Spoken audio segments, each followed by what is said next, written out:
Hallelujah. Praise the name of the Lord Jesus Christ. King of Kings and Lord of Lords. Salamat po, Panginoong Jesucristo. Ngayon ay Sabado ng umaga dito sa Houston, Texas. Hallelujah. God is good all the time. And all the time, God is good. Thank you, Jesus. Nakaraos sa buong linggo. At ngayon ay weekend. Sabado na naman, Panginoon. Salamat po, Father God, in the name of Jesus. Thank you. Thank you sa iyong kabutihan. Thank you. At kami ay nakaraos. Oh, hallelujah. Oh, hallelujah. God is good all the time. And all the time, God is good. Ayan, baliktarin natin ang ating live para hindi baliktad si John 3:16. Tingnan natin. Thank you, Jesus. Kami ay nakaraos. Hallelujah. God is good all the time. And all the time, God is good. Thank you, Jesus. You are worthy of everything. We love you, Lord Jesus. Hallelujah. God is good all the time. And all the time, God is good. Napakabuti mo, Panginoong Jesus. Salamat at kami ay iyong ginising. Salamat at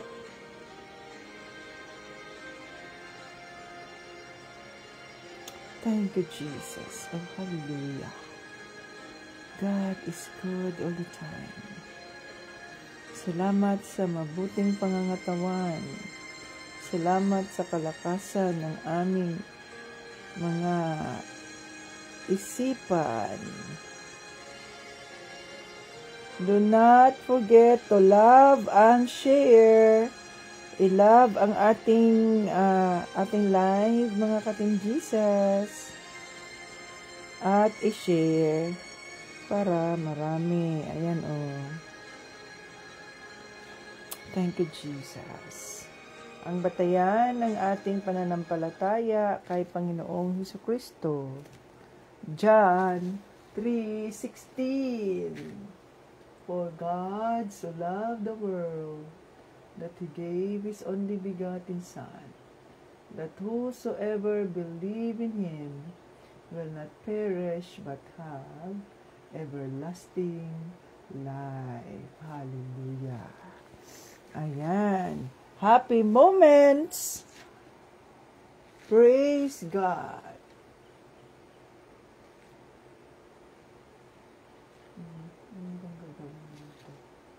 Difficult moments, seek God. Quiet moments, worship God. Painful moments, trust God. Every moment, thank God. Hallelujah. God is good all the time, and all the time, God is good. Welcome dito sa ating live, Team Jesus. Facebook viewers, Facebook joiners, YouTube viewers, welcome dito sa ating live. Hallelujah. God is good all the time. And all the time, God is good. Thank you, Jesus. Ito ngayon ay Saturday morning, Houston, Texas, July 12, 2022. God is good all the time, and all the time, God is good. So, salamat sa Diyos sa kanyang kabutihan, at tayo ay nandito na naman upang siya ay ating sambahin. So, ayusin lang natin ang ating ilaw. The ilaw is real.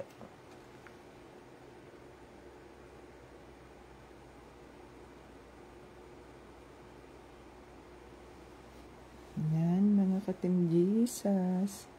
Ayusin natin ang ating ilaw. Ang ilaw. Okay.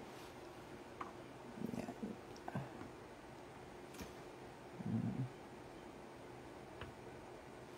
Okay. Slow ang ating connection. Siya slow. Slow ang connection ng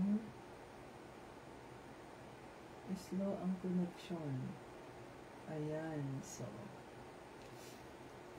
tingnan natin.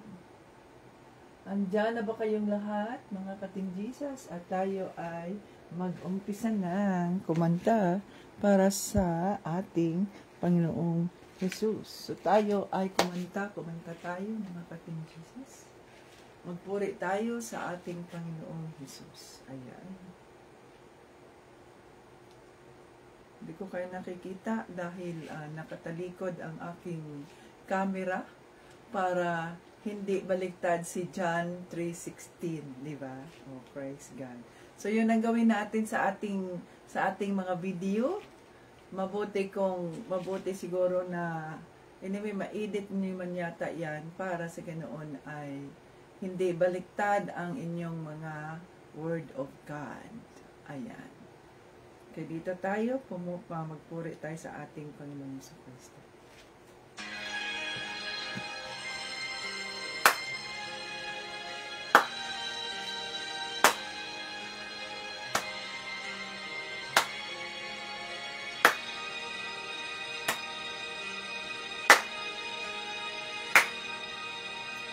Pagising sa umaga, kay ganda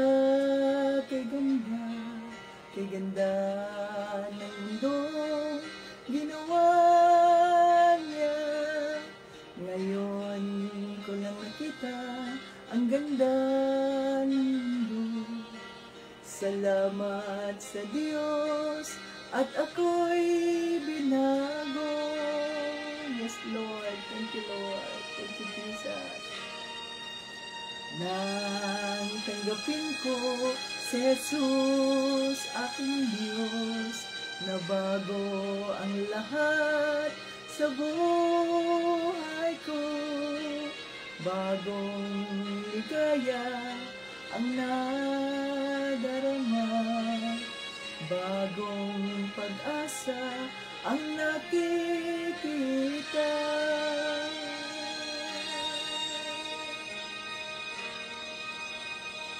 Lahat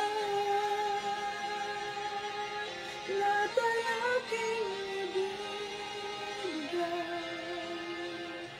ibibigay pati aking buhay upang purihin siya.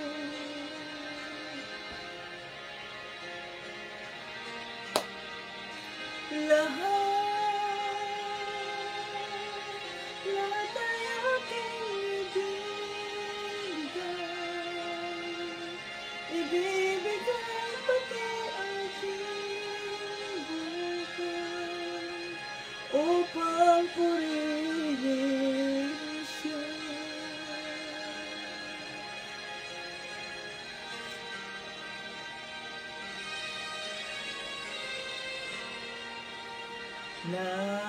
Nag-uumapaw ang aking saya, pagmamahal niya ang nadarama.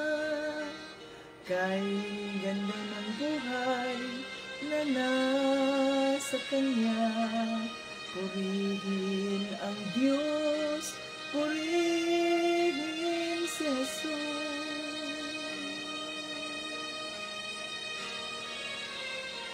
Lahat ay aking ibibigay pati aking buhay upang purihin siya.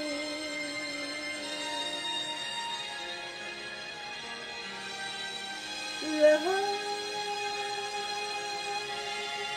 ay aking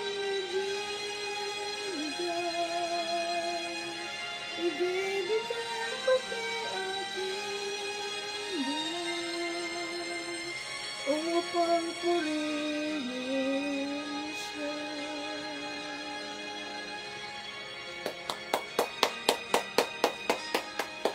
Oh, hallelujah. Praise the Lord, Jesus Christ. Bigyan natin ng masigabong palakpak ang ating Panginoong Jesucristo, sapagkat siya lamang ang nararapat na itaas, kilalanin sa sanlibutan at walang iba. Siya ang binigyan ng Diyos Ama ng otoridad, at siya ang binigyan ng Diyos Ama ng otoridad sa lahat ng bagay dito sa mundo. Oh, hallelujah. God is good all the time, and all the time, God is good. Salamat, Lord God Almighty, Lord Jesus, Holy Spirit, sa panibagong bukas, sa panibagong umaga na kami ay inyong ginising, malakas ang aming pangangatawan, ligtas sa anumang kapahamakan. Oh, hallelujah, oh, hallelujah, hallelujah. Kami po ay nagpapakumbaba sa trono ng iyong kaawaan. Hinihiling namin na kinikilala namin na kami po ay walang magagawa kung wala ka, Panginoong Jesucristo. Linisin mo ang aming mga isipan, ang aming mga puso, gawin mo kaming karapat-dapat sa iyong kaawaan. Oh, hallelujah. Patawarin mo kami sa anumang aming mga nagawang kasalanan, maging sa aming mga isipan, maging sa aming mga puso, maging sa aming mga bibig, sa aming mga salita, sa aming mga ikinikilos, na maaring ito ay hindi naging kaaya-aya sa iyong paningin. Convict our hearts, Holy Spirit, nang sa ganoon po ay maayos, maituwid namin ang aming mga landas at magampanan namin ang papel na aming ang aming katawagan ayon po sa inyong hangarin, layunin ng mga buhay namin. Oh, hallelujah. Yes, Lord. At dinideklara din namin ang pagpapatawad sa mga taong nagkamali sa amin, nagkasala sa amin, na patawarin mo sila, Panginoong Hesus, sapagkat hindi nila alam ang kanilang mga ginagawa.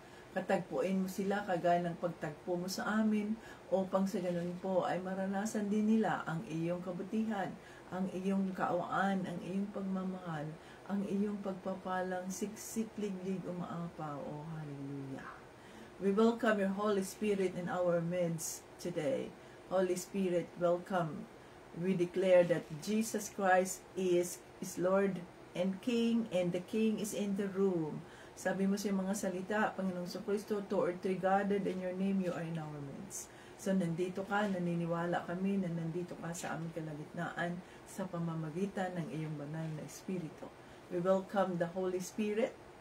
Come, Holy Spirit, I need you now. I need your anointing, come in your power. I love you, Holy Spirit. You captivated my soul. And every day I learn to love you more. Come, Holy Spirit, I need you now. I need your anointing, come in your power. I love you, Holy Spirit. You captivated my soul, and every day I learn to love you more. I'm reaching for your heart. You hold my life in your hands, drawing me closer to you. I feel your power renewed. Nothing compares to this place, where I could see you face to face. I worship you in spirit and in truth. I'm reaching for your heart. You hold my life in your hands, drawing me closer to you. I feel your power renewed. Nothing compares to this place, where I could see you face to face. I worship you in spirit and in truth. We worship you in spirit and in truth. Hallelujah. Sinasamba ka namin, Diyos Ama, Diyos Anak, Diyos Espiritu Santo, sa Espiritu at sa katotohanan.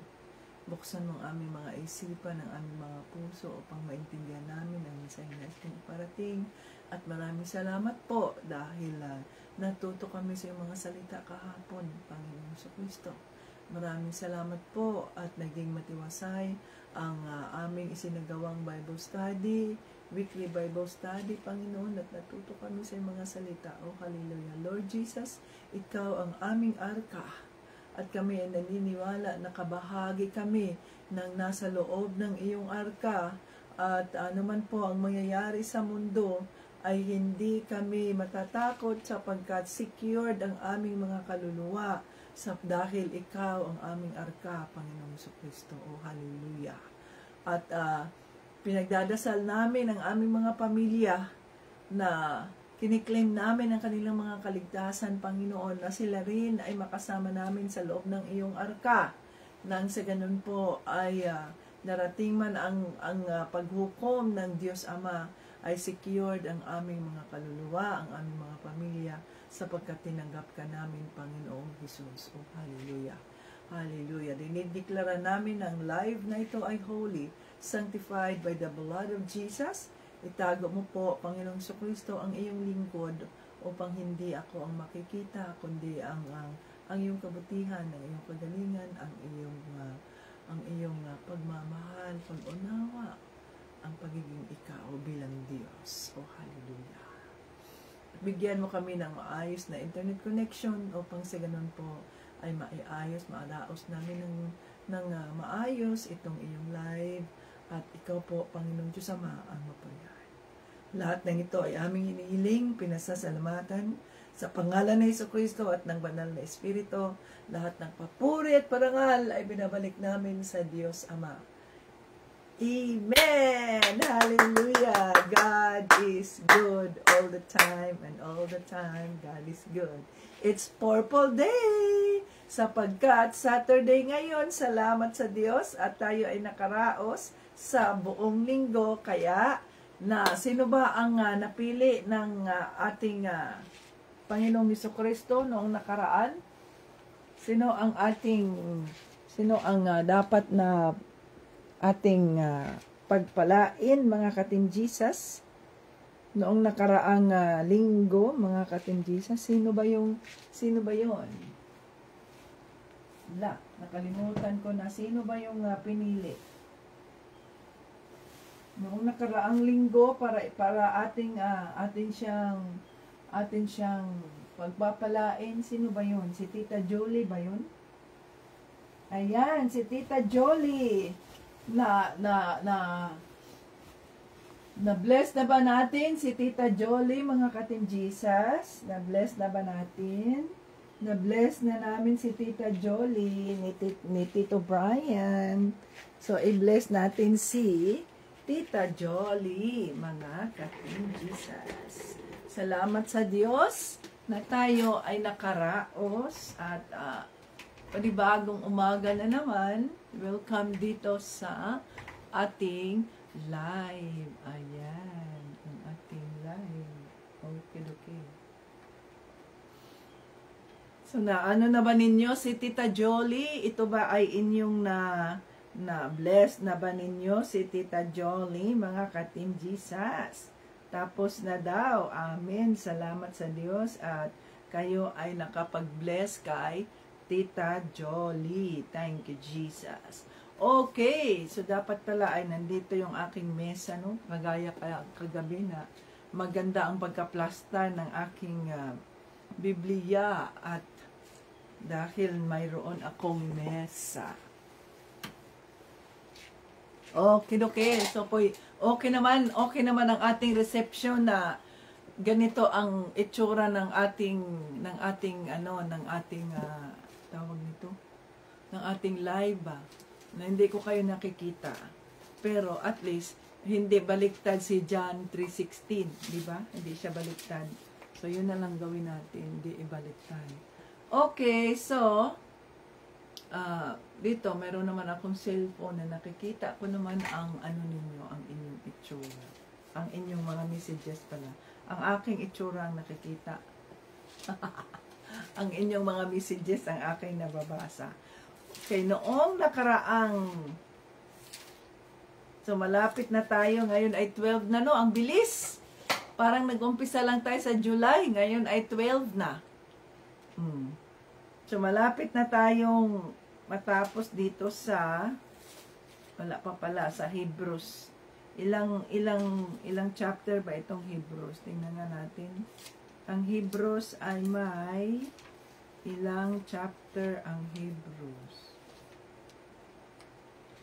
Siya ay merong hanggang chapter 12. So tayo ay nasa 13, sa chapter 13.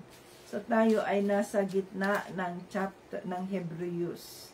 Dahil nasa chapter 6 tayo, di ba? Chapter 6.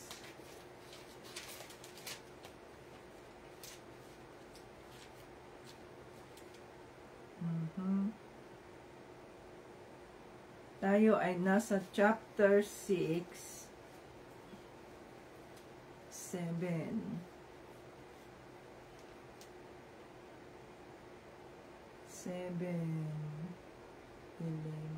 25. Ngayon ay 12 na tayo sa chapter 6, 7, 12, 25. So, sa chapter 6, mga Ka-Team Jesus, chapter 6, verses 13 to, maikli lang siya, 13 to 20. Ayan. So, kahapon ay tinuruan tayo ng banal na espiritu dito sa ang mga warning sa mga mananampalatayang nagbabackslide o tumalikod sa Diyos. So, sinasabi dito na dahil tayo ay nakakaalam na sa katotohanan, alam na natin ang tungkol sa libreng kaligtasan, alam na natin ang tungkol sa pagbabaptismo at lahat-lahat na ng karunungan na dapat nating alam bilang mga Kristiyano. At pinili pa rin natin ang mag-backslide sapagkat tayo ay nagtampo sa Diyos, sapagkat tayo ay nagsasabing, bakit mo kasi kinuha yung aking anak, bakit mo kinuha ang aking asawa, nagsilbi naman ako sa iyo, ganito ganyan, o bakit yung sinira mo yung negosyo ko, bakit ganito ganyan, no? So yung iba ay nagtampo sa Diyos. Kaya ang ginawa nila, mga Ka-Team Jesus, ay tumalikod sila sa Diyos. Pero ang sabi dito sa salita ng Diyos, walang kapatawaran, no? Kung tayo ay hindi na siya mapagsisisi at mapapanumbalik pa sa Diyos. Kasi naliwanagan niya ang kanyang isip. Subalit mas pinili pa rin niya na talikuran ang ating Panginoong Jesucristo. Kaya God forbid, mga Ka-Team Jesus, na hindi yan mangyayari sa atin, na talikuran natin ang ating Panginoong Jesucristo na mga pagkakataon na dahil hindi nasunod ang mga gusto natin, kahit alam na natin ang katotohanan na God makes all things beautiful in His time. Ang Diyos ang may alam ng lahat, no? He makes all things beautiful in His time. Subalit, ang plano niya sa atin ay to prosper us and not to harm us. Pero, hindi natin pinaniniwalaan ito at mas pinili pa nating bumalik sa mundo. Kaya, yun ang sabihin nating nakakatakot, nakakatakot na sitwasyon ng mga buhay natin. Kaya nga araw-araw ay sinusubsob natin ang ating mga sarili sa presensya ng banal na espiritu nang sa ganon ay hindi tayo matokso doon sa mundo, mga Ka-Team Jesus. Oh, hallelujah. So dito tayo sa chapter 6. Chapter 6 verses 13 to 20. Tiyak ang pangako ng Diyos. Kaya tiyak ang pangako ng Diyos, mga Ka-Team Jesus. Tiyak. Dali. Sana ang inyong mga Biblia, para sa ganoon ay mabasa natin. Okidoki. So, basahin na natin ang chapter 6, verses 13 to 20. Tiyak ang pangako ng Diyos. Tingnan nyo ang karanasan ni Abraham. Nang mangako ang Diyos kay Abraham, hindi siya gumamit ng ibang pangalan para patunayan ang pangako niya, kundi ginamit niya ang sarili niyang pangalan dahil wala nang makahihigit pa sa kanya. Sinabi niya, talagang pagpapalain kita at pararamihin ko ang lahi mo. At pagkatapos ng matiyagang paghihintay, natanggap ni Abraham ang mga ipinangako sa kanya. Nanumpa ang mga tao sa pangalan ng Diyos na mas nakahihigit sa kanila para paniwalaan sila at wala nang pag-usapan pa. Ganito rin ang ginawa ng Diyos noon sa mga taong pinangakuan niya. Ipinakita niya sa kanila sa pamamagitan ng panunumpa na tutuparin niya ang pangako niya. At ang dalawang bagay na ito, ang pangako niya at panunumpa, ay hindi niya mababago. Dahil hindi magagawang magsinungaling ng Diyos. Kaya tayong mga nagpakalinga sa Kanya ay may matibay na pag-asang pinanghahawakan na gagawin niya ang ipinangako niya sa atin. Ang pag-asang ito ay matibay tulad ng angkla, at ito ay nagbibigay kapanatagan sa buhay natin dahil umaabot ito sa pinakabanal na lugar kung saan nauna nang pumasok si Jesus para sa atin. Siya ang punong pari natin magpakailanman, katulad ng pagkapari ni Melchizedek.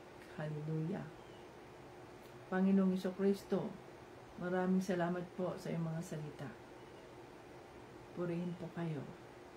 Salamat po sa mensaheng ito at magsalita ka, Banal na Espiritu, upang maintindihan namin ang nais mong iparating sa iyong mga kaanakan. In Jesus' name, Amen. Okay. So pag-usapan natin, mga ka-Team Jesus, ang tungkol sa salita ng ating Panginoong Jesucristo. Ayan, so dito ay pinapaalala sa atin na ang mga pangako, tiyak ang pangako ng Diyos. At sabi dito sa Hebreo chapter 6, verse 18, sabi niya dito, no? At ang dalawang bagay na ito, ang pangako niya at panunumpa, ay hindi nababago dahil hindi magagawang magsinungaling ng Diyos. Hallelujah. O see? Kaya nga, mga ka-Team Jesus, sa araw-araw na tayo ay nagkakaroon ng devotion, panghahawakan natin ang rema. Yun yung sinasabing rema, no? Panghahawakan natin ang mensaheng ipinarating o ibinigay ng ating Panginoong Jesucristo sa atin sa araw-araw, at ilagay nga natin yan sa ating journal, sapagkat yun ang mga pangako ng Diyos sa atin.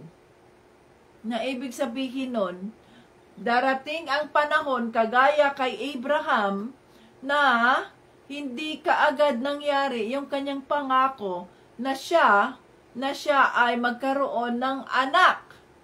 20 years pa bago, more than 20 years, 24 years yata, bago pa nangyari na si Sarah ay nabuntis. Kaya nga, dahil sa impatience ng tao, tayo ay kulang tayo ng pagpapasensya, kulang tayo ng paghihintay, no? Kulang tayo ng paghihintay, kaya ang nangyari sa atin, gumagawa tayo ng sarili nating plano sa halip na wait upon the Lord. Wait upon the Lord. Hindi na nakapaghintay. Oh. Si Abraham ay nagtiyaga, nagtiis, di ba ang sabi dito? Si Abraham.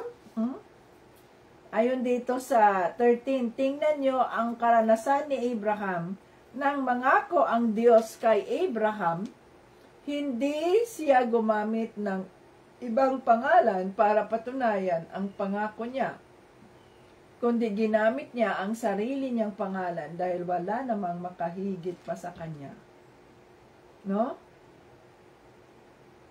Talagang pagpapalain kita at pararamihin ko ang lahi mo. At pagkatapos ng matyagang paghihintay, natanggap ni Abraham ang ipinangako sa kanya. O, pagkatapos ng matyagang paghihintay, ay anong nangyari? Natanggap ni Abraham ang mga pangako niya. Ang mga pangako ng Diyos sa kanya, natanggap ni Abraham pagkatapos ng paghihintay niya. At ang paghihintay na ito, mga ka-Team Jesus, ay hindi isang araw, hindi isang linggo, isang taon, maraming taon bago pa nangyari ang pangako ng Diyos Ama kay Abraham. Si Sarai, dahil ang tao ay impatient, ito na naman, ang babae na naman, mga ka-Team Jesus, ang ginamit ng demonyo upang sa ganoon ay matukso ang lalaki. Si Adan at si Eva ang ginamit ng demonyo para sa ganoon matukso siya doon sa ano na yon, sa apple na yon, kasi itong babae, ang nature kasi nating mga babae ay mahilig kasi tayo sa chismis. Mahilig kasi tayo sa sagap ng mga balita, sa labas, sa kung saan-saan. Mahilig, yun ang ano ng mga babae, yun ang nature nating mga babae. No? Kasi ang mga lalaki, tahimik lang yan. O, limawa, kagaya na Tito Brian, doon lang yan siya sa kanyang lungga. At mayroon yan, kung mayroong TV diyan doon sa kwarto, doon lang yan siya sa kwarto. Kung summertime, doon sa kwarto. Bakit? Kasi mainit dito at hindi namin pinaandar ang buong bahay na aircon para makatipid. No? Tapos pag winter, syempre malamig naman yan, so dito naman siya sa my living room. Yun lang, umupo lang yan, manood ng balita, manood ng movie, manood ng mga sermon. Ganun lang yung buhay ni Tito Brian. Trabaho, bahay, no, wala siyang masyadong mga circle of friends. Wala siyang maraming mga getaway, no, kasama ang kanyang mga kaibigan, ang kanyang mga barkada, wala. Ang kanyang best friend ay ako. At ang aming best friend, dalawa, ay si Panginoong Jesucristo. So kaming dalawa lang ang mag-usap, kaming dalawa lang ang magkasama, kaming dalawa, palaging kaming dalawa. We comfort each other, we seek the comfort of each other, no? Spiritually, ganyan, mga ka-Team Jesus. Samantalang tayo mga babae, mga ka-Team Jesus, tayo mga babae, no? Sino diyan sa mga babae na yan ang sa atin, sa inyo, ang mahilig lumabas, mahilig makipag-usap, chismis at iba pa. Kaya si Eva ang naging dahilan upang matukso si Adan at upang sa halip na sila ay maging immortal, excuse me, sila ay naging mortal na namatay sila nang dahil sa kanilang kasalanan. Dito naman, kay Abraham, si Sarah, no? Si Sarah naman ang ginamit ng demonyo na si Sarah nga ay tumawa nga si Sarah eh. Tumawa siya na nang marinig niya, 'di ba? Napag-usapan na natin yan sa isa sa mga Bible study natin. Tumawa si Sarah nang narinig niya yung mga anghel doon na bumisita sa kanila na si Sarah ay mabuntis. Tumawa siya, ha? Sa edad kong ito, 80 years and 90 years old yata si Sarah, ay mabuntis pa ako. Tumawa siya. At sabi ng anghel, bakit tumawa si Sarah? Wala bang sabi niya, may imposible ba sa Diyos? Tumawa si Sarah. At yun, mga ka-Team Jesus, sa halip na hintayin ni Sarah, no? Hintayin ni Sarah ang pangako ng Diyos Ama kay Abraham at sa kanya. Anong ginawa ni Sarah? Gumawa na naman ng sarili niyang desisyon. Gumawa na naman ng sarili niyang paraan. Oh. Bato-bato sa langit, ang tama ay magtino. Yan minsan ang ugali ng mga babae. Hindi nagpapasabi, hindi nagsasabi sa kanilang mga asawang lalaki. Nagdidesisyon lang sa kanilang mga sarili. Magugulat na lang yung kanilang mga asawang lalaki. Anong ginawa mo? Ano palang nangyari? Ganito, ganyan. Walang kaalam-alam. Ang mga babae, nagdidesisyon ay kasi ako, buti sana kung hindi maaapektuhan ang kabuuang pamilya ninyo. Pero kung ang desisyon ninyong mga babae ay nakakaapekto sa buong pamilya ninyo na maaring ito ay sabihin natin, hindi magiging maganda ang kalalabasan. Kaya mag-ingat tayo mga babae. Tayo, mga babae ang palaging pinapakita diyan na hindi naging pasensyoso, na hindi naging matyaga, na hindi nakapaghihintay sa tamang panahon. No? Yung mga babae, minsan ay mga impatient. Ngayon na, gusto ko na ngayon eh. Oh, sabi ng kanyang asawang lalaki, huwag muna. Kasi hindi pa natin yan ma-afford. Ganito, may mga binabayaran pa tayo. Ay! Magtatampo na kung hindi mabigyan. Tayo yan, mga babae. Sa halip na, maghintay tayo. Tingnan mo, anong ginawa ni Sarah? Si Sarah, hindi nakapaghintay. Ang ginawa niya, nagdesisyon siya ng sarili niyang paraan na hindi naman yon ang kalooban ng Diyos Ama. So, anong ginawa niya? Nagplano siya, nagsarili siya ng pagpaplano na hindi hiningi ang gabay ng banal na Espiritu ng Diyos. Oh, pwede ba, Lord God Almighty, pwede ba na ito ba yung kalooban mo na si Sarai, si Hagay, yung aking servant ay patulugin ko doon, mag-sexual intercourse sila ni Abraham para magkaanak sila at yun na yung pinapangako mo. Hindi man niya sinabi yun. Nagplano lang siya, sarili lang niya. Sarili lang niya, iniisip niya na, magkaroon yun ang pangako ng Diyos. Paano ngayon yan? Wala naman kaming anak. Paano dadami? Sino ang tatanggap ng inheritance na ito ng mga pagpapala sa kanila dahil pinagpapala sila ng Diyos eh. Sinong tatanggap nito? Sinong magmamana nito? Wala naman kaming anak. O ganyan tayo eh, mga tao, ganyan tayo mag-isip. Mga babae. Sa halip na manahimik at hintayin natin ang kalooban ng Diyos, ang ginagawa natin, tayong gumagawa ng sarili nating plano. Ayun na ang nangyayari dyan. ang otoridad ng isang asawang lalaki ay nilampasan natin. Overpass tayo doon sa otoridad ng mga lalaki. Sa halip na kausapin natin yung ating asawang lalaki at ikonsulta natin yung ito yung pumasok sa isipan ko. Ito yung I do not know kung tama ba ito. Ano kaya, ano sa palagay mo? Kagaya sa amin ba ni Tito Brian, no, halimbawa sa Team Jesus, Tito Brian, ito yung pinakita ng Holy Spirit sa akin. Ganito, ganyan. Ano ang masasabi mo tungkol dito? Tama ba ito? Ito kaya ay galing sa Holy Spirit? Ito kaya ay conviction ng Holy Spirit?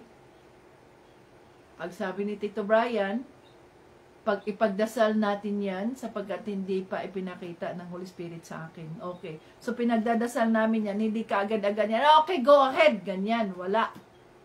No? At may mga pagkakataon na sinabi ni Tito Brian, pag sinabi ko, Tito Brian, ito yung revelation ng Holy Spirit. Ang conviction niya ay ganito, ganyan. May mga pagkakataon na sinasabi niya, yes, go ahead. Dahil pinakita na yan sa akin ng Holy Spirit. Nireveal na yan sa akin ng Holy Spirit. So, tuloy-tuloy na yan, diretso na yan. Okay, so ganito na gawin natin. Okay. No? So, tayo mga babae, tandaan natin na we are in the authority of our husband.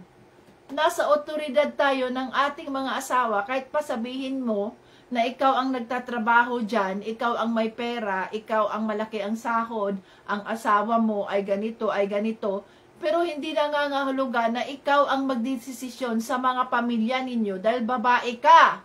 Ang asawang lalaki ang dapat na magdesisyon nang sa ganoon kayo ay pagpapalain ng Diyos. Bato-bato sa langit, ang tama ay magtino. Tandaan natin mga babae, tayo ay nasa otoridad.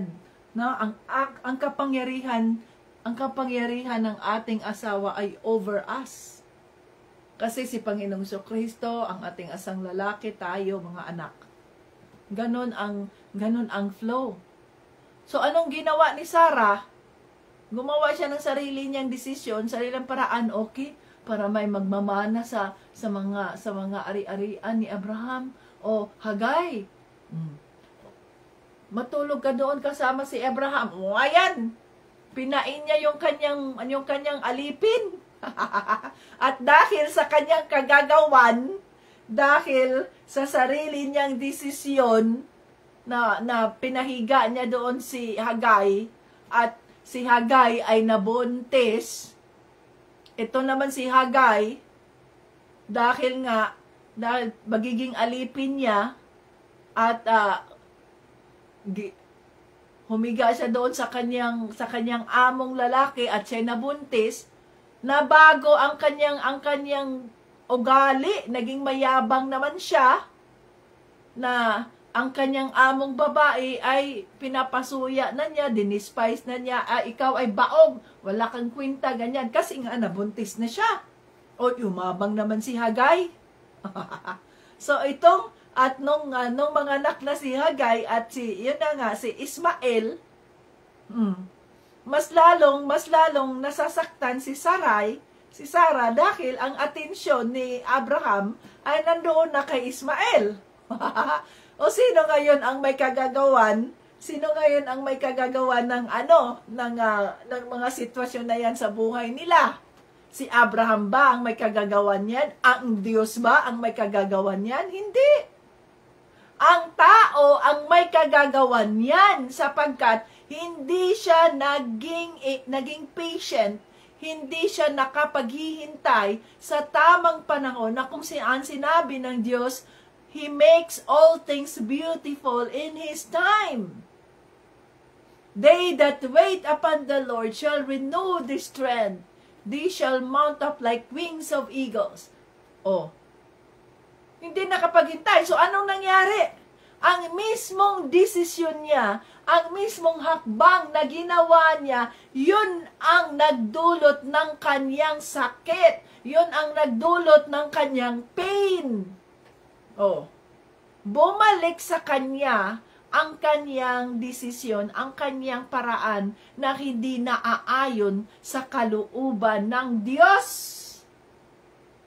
Di ba yan ang nangyayari, mga ka-Team Jesus? Kapag tayo ay nagdesisyon tayo sa sarili natin na hindi natin sinasama yung ating mga asawang lalaki, tayo lang nagdedesisyon. Pagdating ng panahon, palpak is real. Tayo rin ang nahihirapan pagdating ng panahon sapagkat nagdedesisyon tayo na wala yung ating asawang lalaki, tayo pang sisihin. No? Ayan, di nakapaghihintay sa tamang panahon. So, tandaan natin mga ka-Team Jesus, huwag tayong matulad kay Sarah na hindi naniniwala sa pangako ng Diyos. Kundi ang gagawin natin ay magsubsob tayo sa salita ng Diyos. Dito tayo tumingin sa salita ng Diyos, mga ka-Team Jesus. Sapagkat ang ating Panginoong Diyos Ama ay tapat, ang dalawang bagay na ito, ang pangako niya at panunumpa ay hindi mababago dahil hindi magagawang magsinungaling ng Diyos. Ang pangako ng Diyos, yun ang binibigyang pansin dito. Sabi dito sa Hebrew chapter 6 verses ano na ba to? 19. No? Dito pa pala sa chapter 18, verse 18. Diba ang sabi dito?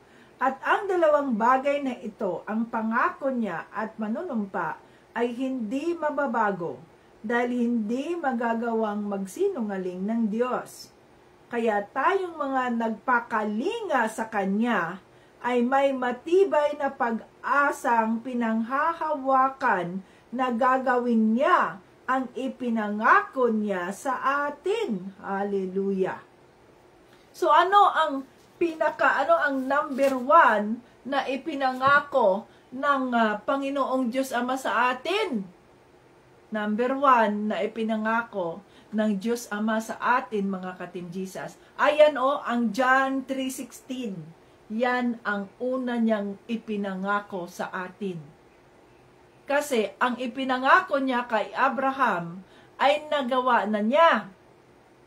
Kaya nga, dumami ang mga tao, di ba?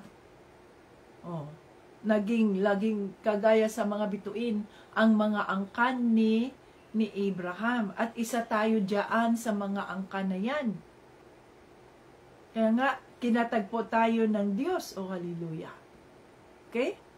So yun, mga ka-Team Jesus. Ang ating angkla, ang mga pangako ng ating Diyos Ama ay mapagkakatiwalaan. Hindi kagaya doon sa yung mayroong isang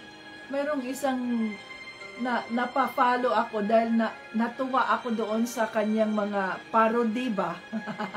Yung mga kanta ng mga luma ay pinalitan niya ng mga tungkol sa utang, sa mga pangako, no? Pahiram naman ng pera at ibabalik ko kaagad.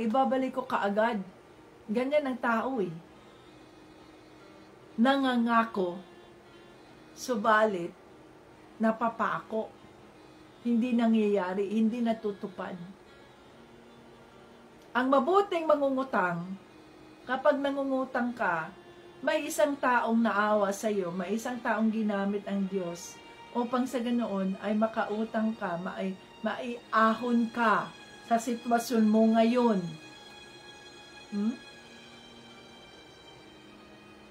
Dapat ay gawin mo yung pangako mo. At kung halimbawang hindi mo magawa dahil nga sa sitwasyon mo, bago pa man dumating yung araw na nangako kang bayaran mo yon, alam mong hindi ka makabayad eh. Di kausapin mo na yung taong nautangan mo ahead of time na alam ko na mayroon akong bayarin sa'yo sa ganitong araw. Ayun ang ipinangako ko sa'yo. Subalit nangyaring may ganito akong sitwasyon na hindi ako makapagbayad sa'yo sa araw na yan dahil yung aking pambayad ay nagamit ko para dito sa isang emergency na to. Yan ang tamang mangungutang. Iniisip yung kanyang mga pangako sa isang tao na naniwala sa kanya na tama, na totoo ang mga sinasalita mo. No? Ang tao kapag nangako, maaring matutupad, maaring hindi. Pero ang Diyos, pag siya ang nangako, maaring matagal man yan na paghihintay, ilang buwan, ilang taon, halimbawa, ang Panginoon, ang sabi niya, nung ako'y nasa Baguio, ay gagamitin niya ako. Kaya nga, magpapadala siya ng isang lalaking mula sa silangan, upang yun ang gagamitin niya para ma-fulfill ng Diyos ang katawagan niya sa buhay ko. Dahil nandoon yung desire ko ay sa ministry na kung saan magkaroon ng ministry para sa mga matatanda, para sa mga orphans, para sa mga widows, no? Na makatulong sa kapwa, na maipaliwanag ang katotohanan, maibahagi ang libreng kaligtasan. Ang sabi ng Diyos, yun ang pangako ng Diyos sa akin nung ako'y nasa Baguio.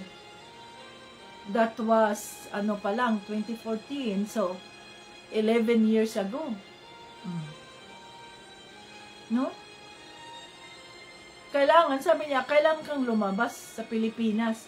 Kailangan kang pumunta sa ibang bansa upang sa ganoon doon ko matutupad ang aking pangako sa iyo.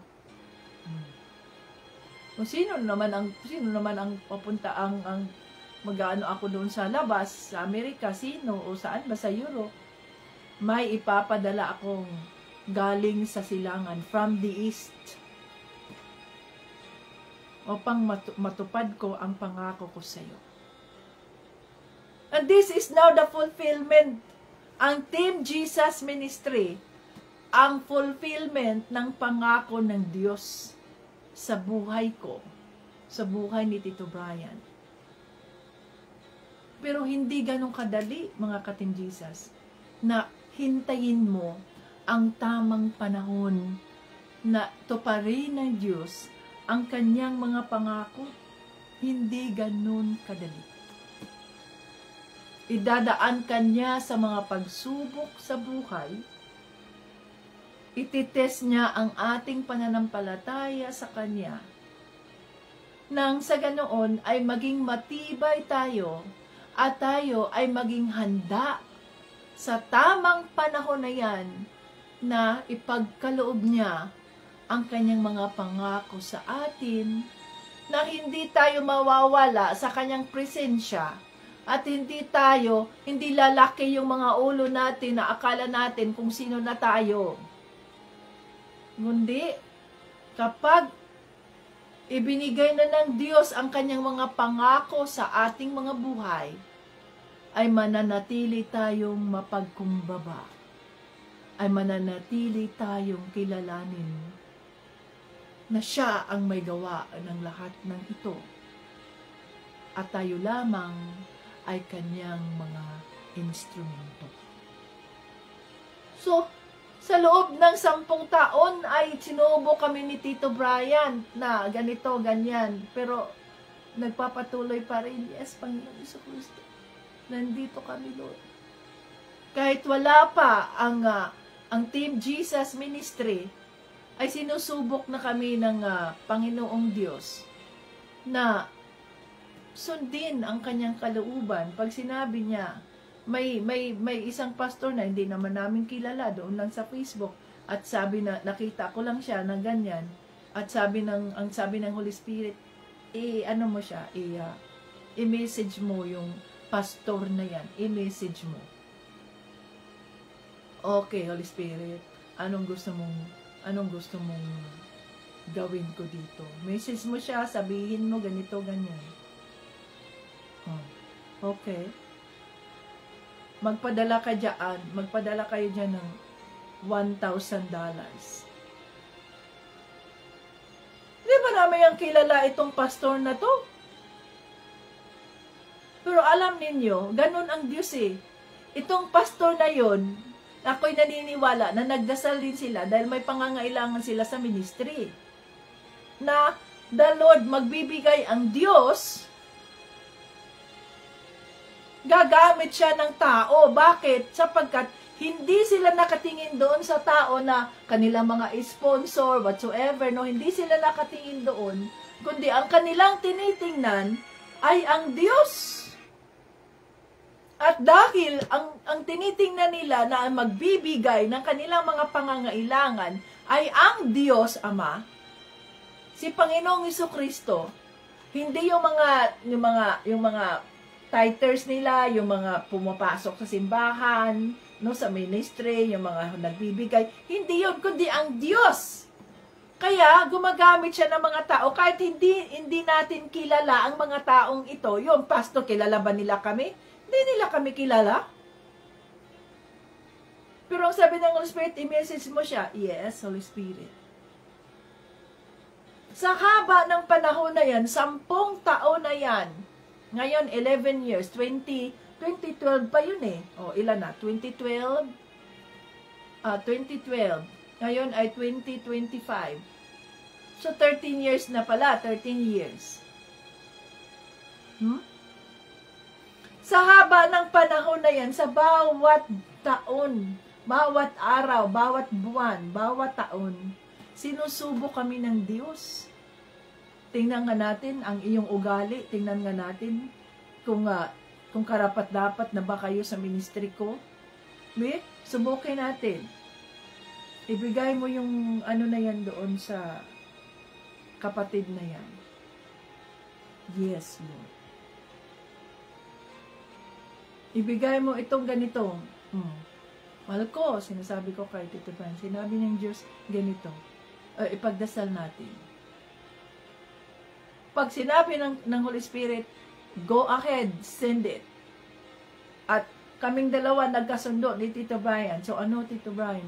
Ano ang sinasabi ng Holy Spirit sa iyo na ganito pagdating sa financial? Dahil doon kami sinusubok ng Diyos sa mga financial. Ano ang mensahe ng Holy Spirit sa iyo? Go ahead, send it.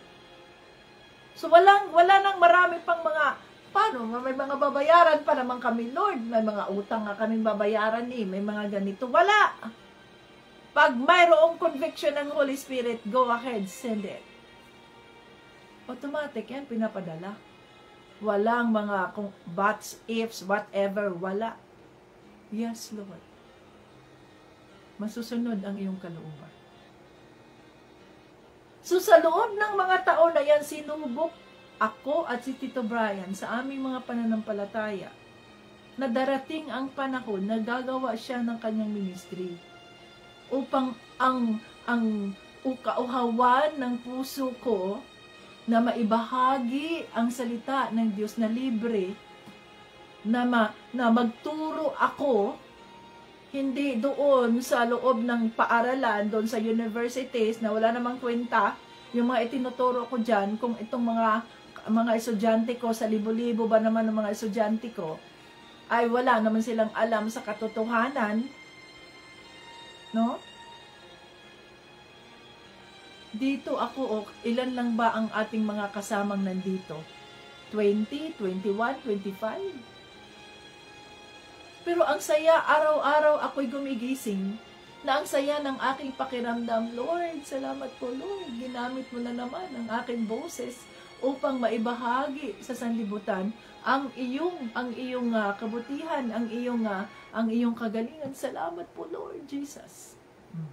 That is the fulfillment of my desire, na makapagturo ako at ang aking ituturo ay hindi yung tungkol sa mundo. Ano yung research, okay, mga strategies, techniques, at iba pa, how to make lesson plan, o ganyan, lahat yan, tinuturo ko yan sa college, no, sa aking mga estudyante. O, how to do research, okay, first, to your problem, okay, ganyan. What are the techniques, strategies, methodologies, lahat. Para matuto ang mga estudyante mo, okay, child psychology, ganito.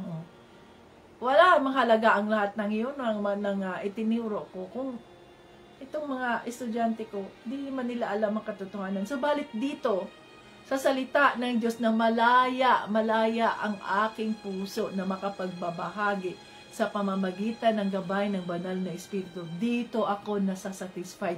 Dito ako natutuwa, nagagalak ang puso ko. Kaya kung nakikita ninyo, lumalakas si Tita Vets, gumaganda si Tita Vets, ang galak ng puso ni Tita Vets, to God be the glory. Hindi ako nagreklamo, ay ito na naman, ay ganito na naman. No.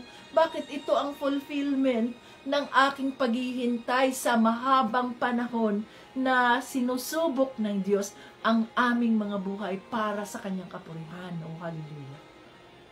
So kung tayo mga ka-Team Jesus ay naging mapagpasensya lang sana tayo.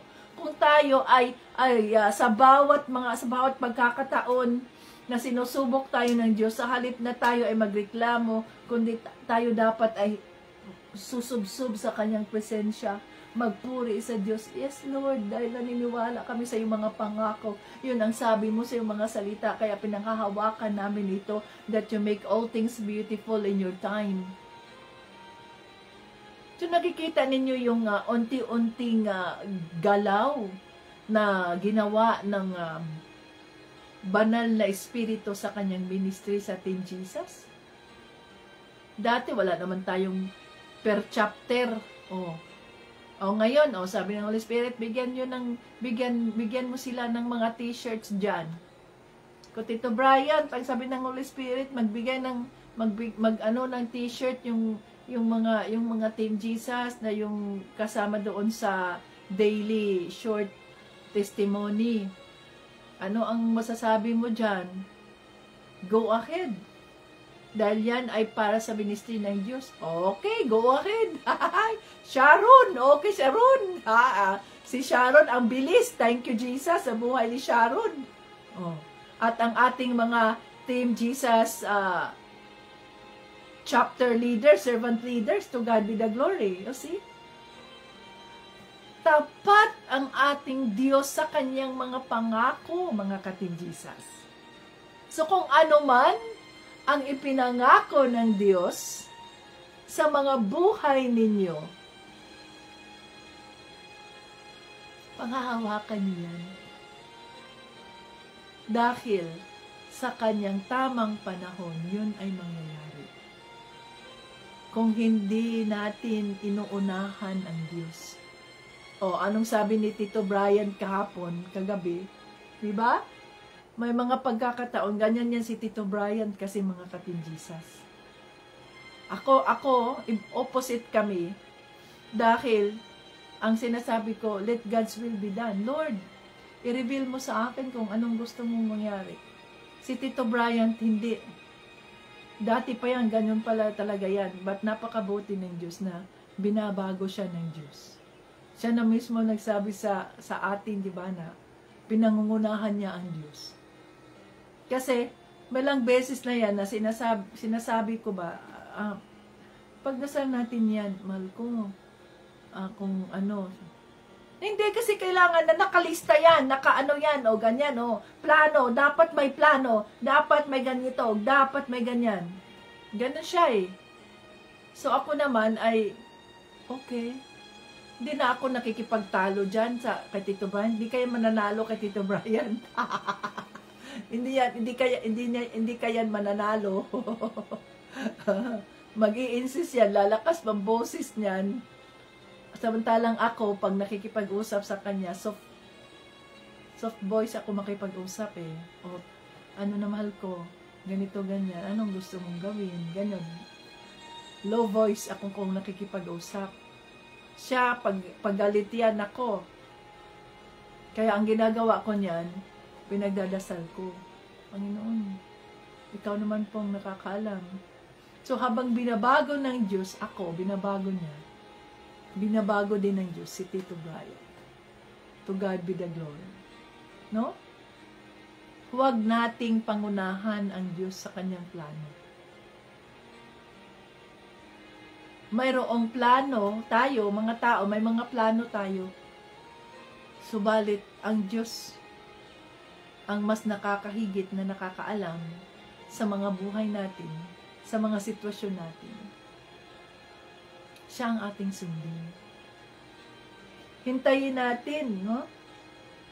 Hintayin natin. Nakakatakot makipag-argue siya ron.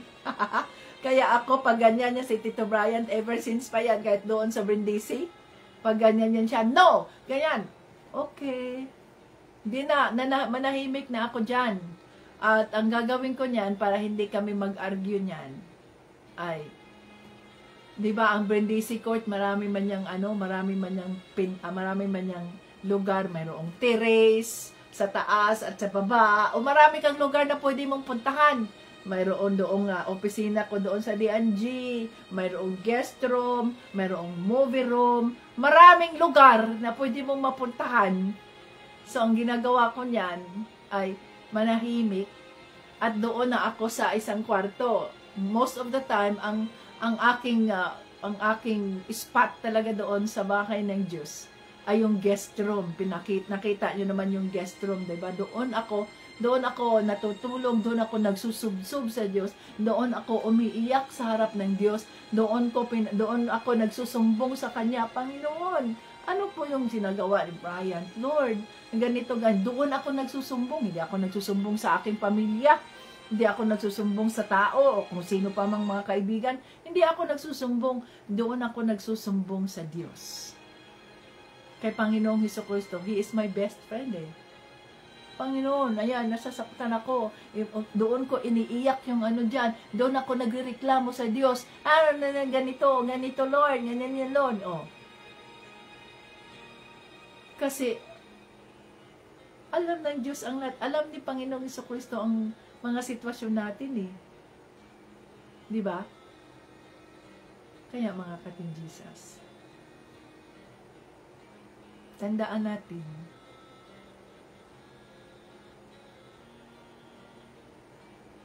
He makes all things beautiful in His time. God makes all things beautiful in His time.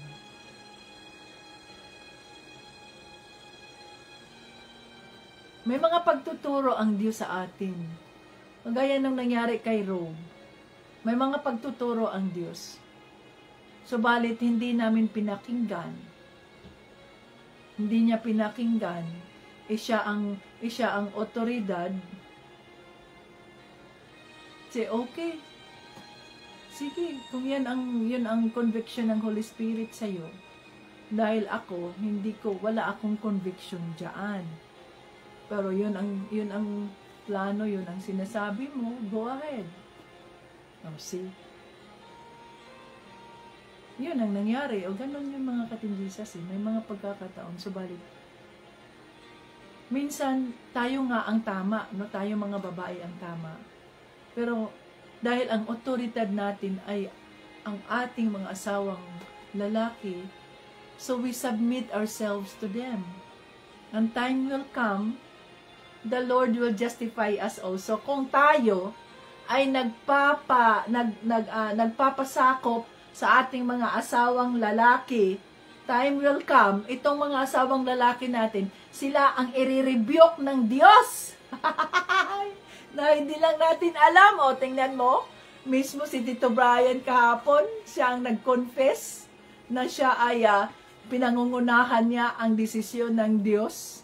O, Di natuto siya, tinuruan siya ng Diyos, nirebuke siya ng Diyos, at ang rebuke na yun ay hindi madali.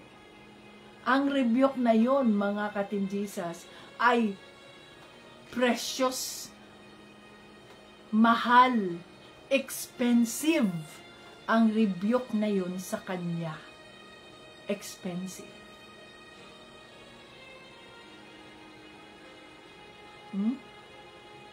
Hindi madali. Pero by the grace of God, tingnan ninyo. Muntik na siyang mamatay. Muntik na siyang napasama doon sa pagsabog ng sasakyan ni Rob, ng Diyos, si Range Rover. Muntik nang mawala ang buhay niya. Pero dahil sa kaawaan ng Diyos sa kanya, it is by His grace and His mercy. Dahil nagpagamit siya sa Diyos sa ministry sa Team Jesus. Nagpagamit siya sa pamamagitan ng pinansyal, dahil siya nga yung ating supervisory, siya nga ang ginamit ng Diyos, no? Siya nga ang ginamit ng Diyos sa kanyang company, sa D&G Rehab, di ba? At ang may pinakamalaking kita diyan sa D&G Rehab, mga ka-Team Jesus, ay si Tito Brian. Sapagkat ang sahod niya diyan, sa halip na magsahod siya ng $70 per visit ng mga pasyente, ang sinasahod niya diyan ay $50 lang. Ang $20 ay binibigay niya diyan yan sa ministry. Yun yung profit ng D&G, na kung saan yun ay ginagamit natin para sa ministry.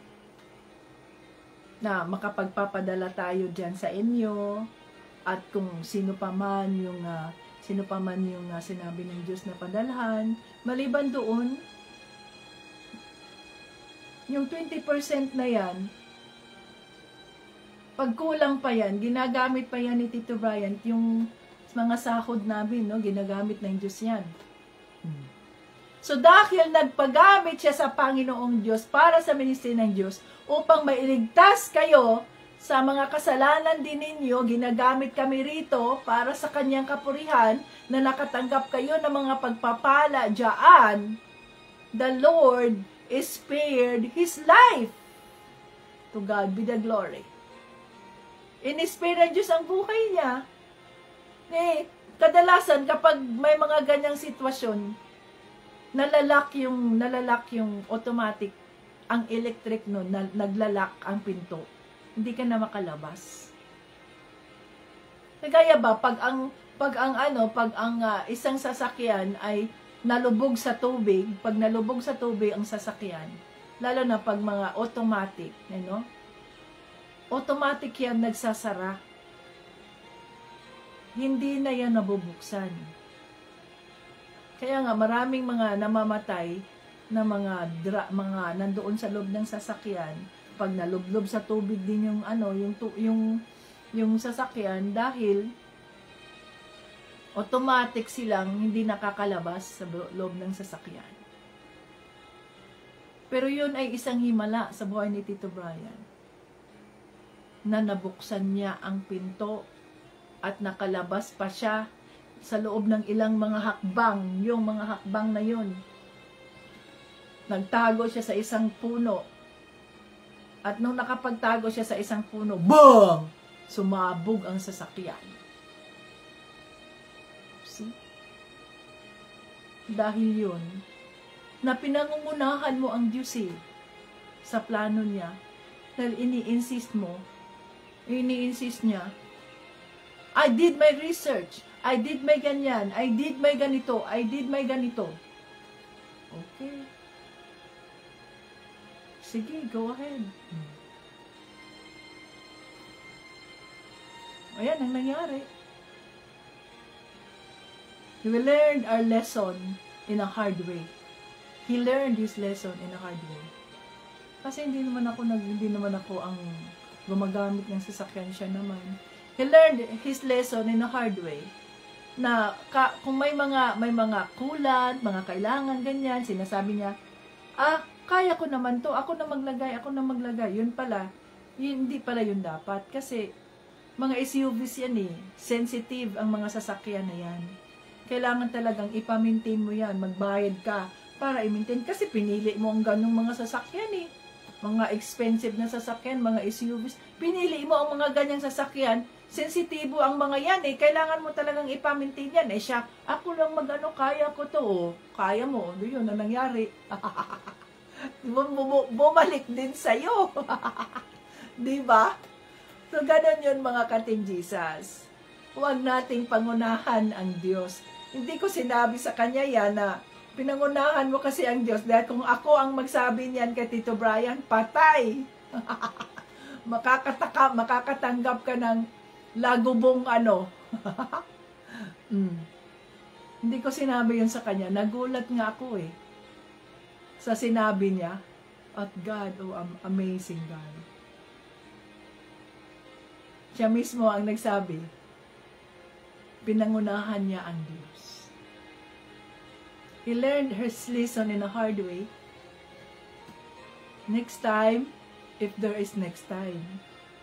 Kaya huwag nating hintayin na matuto tayo sa ating mga pagkakamali, sa mahirap na paraan, no? Na tuturuan tayo ng Diyos sa mahirap na paraan.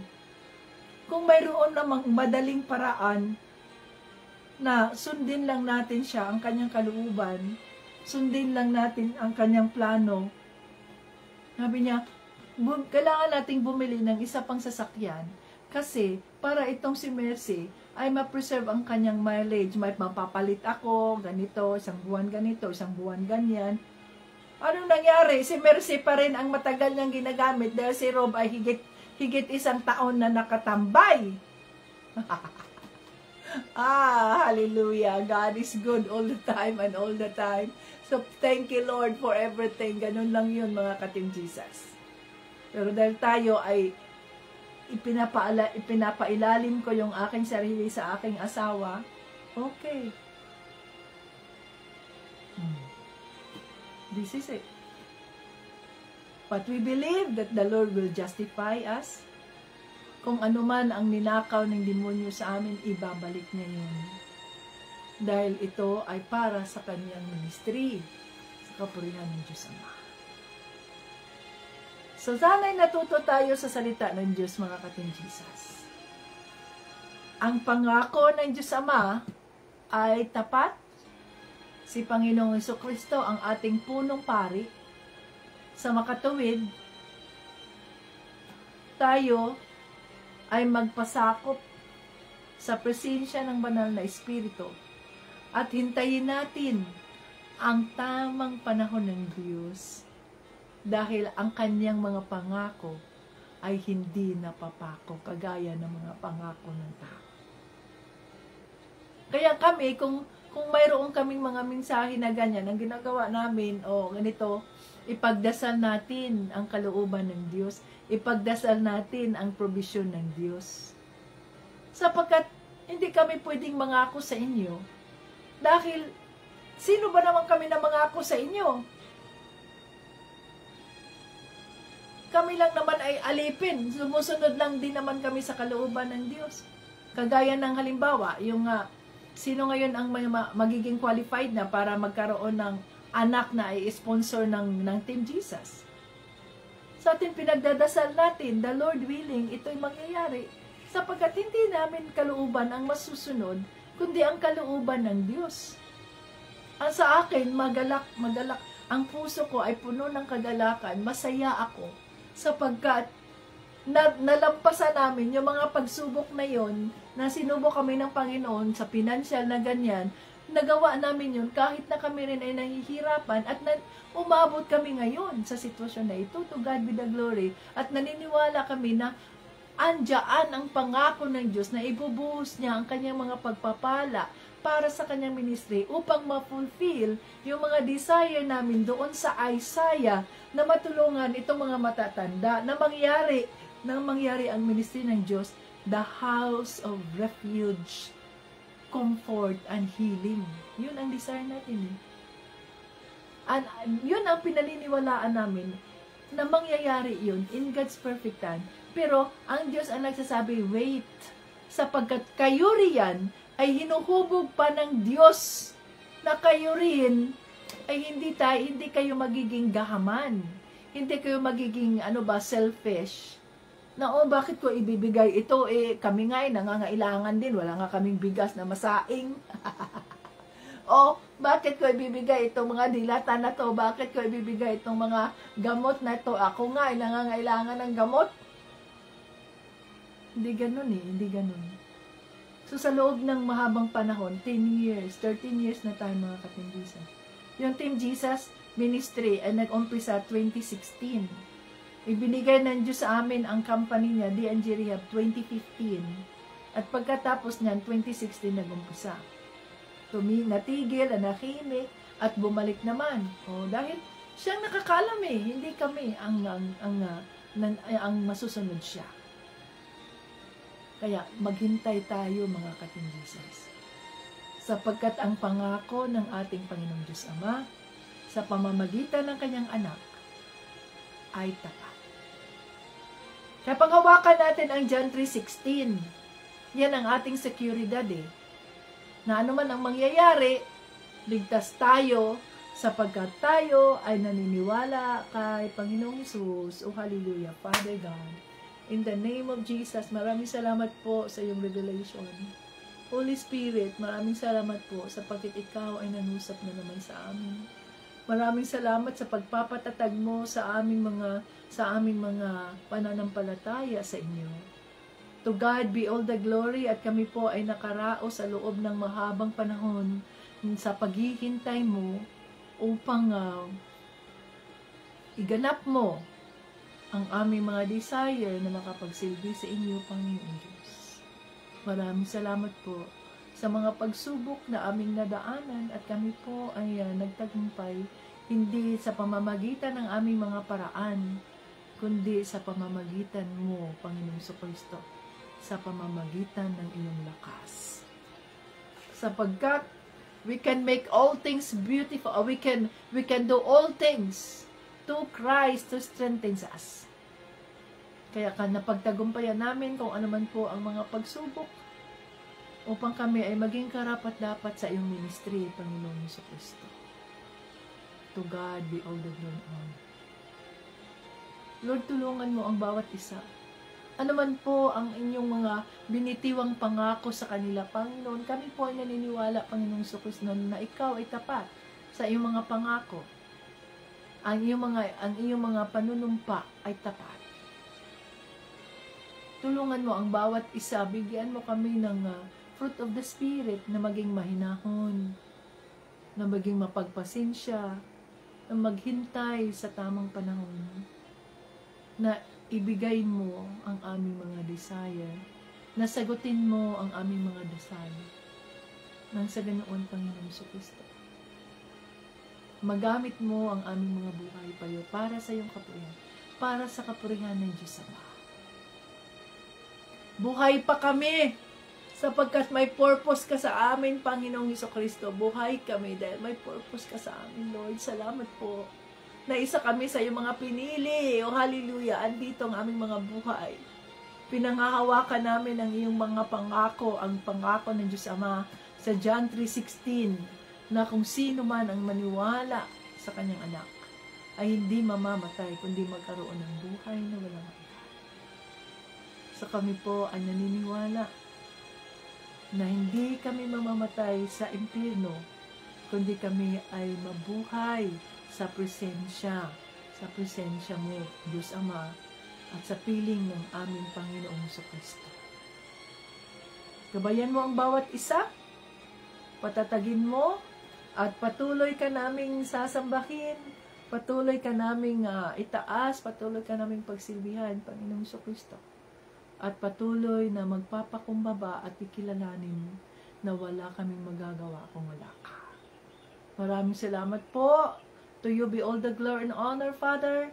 And thank you for answering our prayers, Father God. In your perfect time, you make all things beautiful in your time. Hallelujah. Lahat ng ito, lahat ng papurit, parangal, ay binabalik namin sa Diyos Ama. In Jesus' name and the Holy Spirit. Amen! Hallelujah! Kaya kayo mga ka-Team Jesus, 7:42 na. Kung kayo man ay pinangakuan ng Diyos Ama, maniwala kayo at tayuan ninyo ang kanyang mga pangako. Hallelujah! Maraming salamat sa inyong pagdalo. Hanggang sa muli, Jesus loves us. At hintayin ninyo sandali ang ating live para sa ating raffle draw! God willing. Okay, bye-bye.